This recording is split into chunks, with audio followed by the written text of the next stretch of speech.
Bonjour, aujourd'hui je vous propose de découvrir une nouveauté Revell, la maquette de l'AT-ACT Walker. Donc en fait c'est la version de l'AT-AT qu'on peut découvrir dans Rogue One, qui visiblement est un AT-AT dédié au transport de matériel et non pas de troupes ou peut-être autre chose, je sais pas. Enfin, en tout cas, c'est une nouveauté. C'est une nouveauté dans le monde Star Wars, c'est une nouveauté par rapport à Revell et la sortie de Rogue One.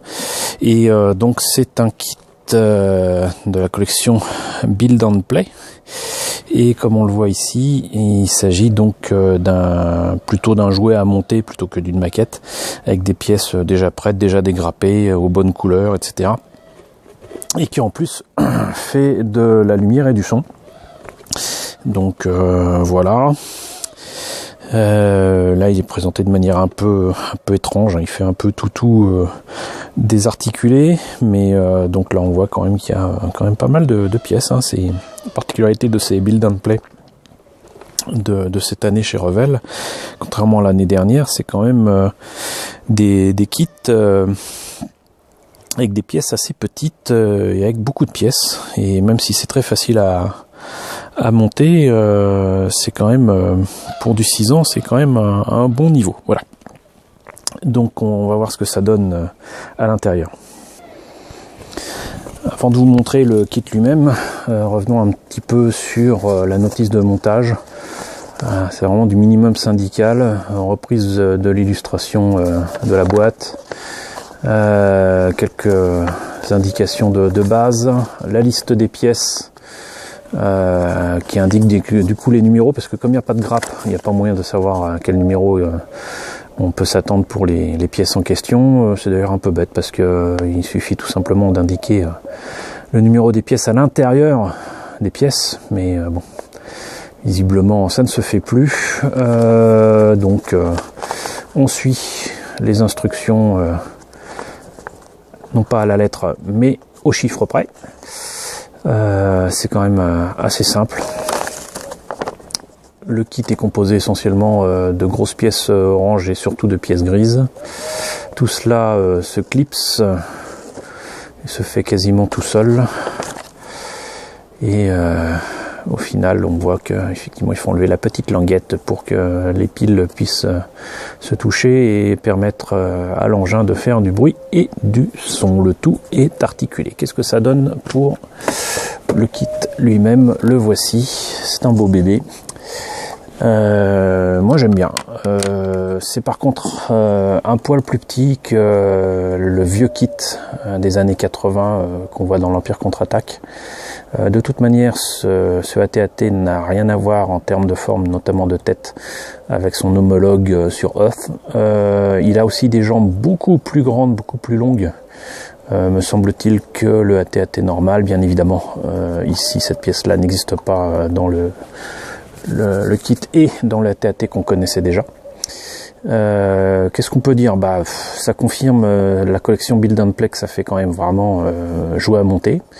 Ça manque cruellement de détails ici, par exemple, pour que ce soit articulé. Là, il y a ce qu'il faut ici. Ça bouge d'ailleurs si on veut, mais là, on voit quand même l'articulation. C'est quand même pas génial. Et pour que ça puisse tenir, il manque quand même un doigt de pied, à moins que là encore le design ait changé. Au lieu d'en avoir 4, il n'en a que 3. Il y a ce petit truc là qui tient bien, bon ça c'est pas mal. Les pieds sont articulés quand même, mais on se demandera bien pourquoi, parce que bon ça donne pas des poses géniales. Et les pieds par contre sont creux. Ils sont creux et ça rend pas terrible. Là ici par contre c'est pas articulé à ce niveau-là. C'est dans la pièce, ça manque quand même singulièrement de détails. Enfin c'est bizarre parce qu'il y a à la fois un manque de détails à bien des niveaux, simplification des formes, et à un autre niveau quand même.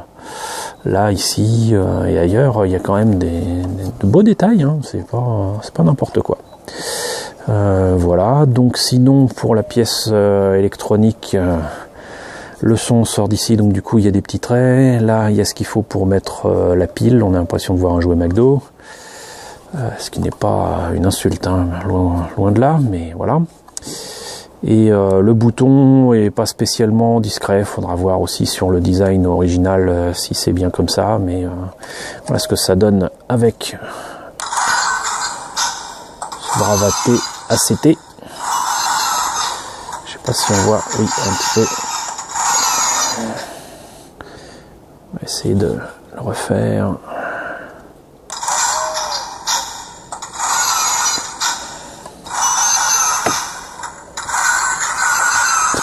N'importe quoi. Bon, bref. On notera quand même que là, il y a un petit effort aussi au niveau des canons. Ce petit détail-là au bout, c'est quand même sympa. Voilà, bon maintenant ça casse pas trois pattes à un canard, heureusement, comme tous les kits Build and Play que j'aime beaucoup. Ce que j'apprécie énormément, c'est que ce sont des kits qui sont à la portée de tout le monde et qui sont vraiment à un tout petit prix. Rien à voir avec les modèles beaucoup plus grands, par exemple des X-Wing qui étaient sortis l'année dernière et du TIE Fighter, qui en grand sont pas si terribles que ça et n'ont que des défauts, alors que les Build and Play sont faciles à faire et sont pas chers. Et là, non seulement il est facile à faire, mais en plus il est à peine 20 €. Et franchement, 20 € pour ça, en plus il fait du son, de la lumière et tout, c'est vraiment pas mal. Il y a quand même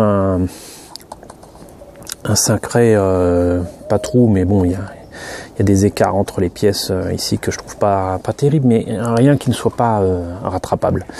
Puis je pense que déjà de toute façon je vais voir ce que ça peut faire avec un bon coup de bombe et la peinture dont j'ai le secret. Donc je vous retrouverai très bientôt avec ce kit, très certainement, pour vous montrer ce que j'ai pu faire éventuellement pour l'améliorer, ne serait-ce que au niveau peinture. Voilà, et puis d'ici là j'aurai peut-être vu le film, puisqu'au moment où je tourne ces images, le film doit sortir dans à peine 15 jours, donc ça devrait être assez sympa à voir, et ça sera totalement dans l'actualité.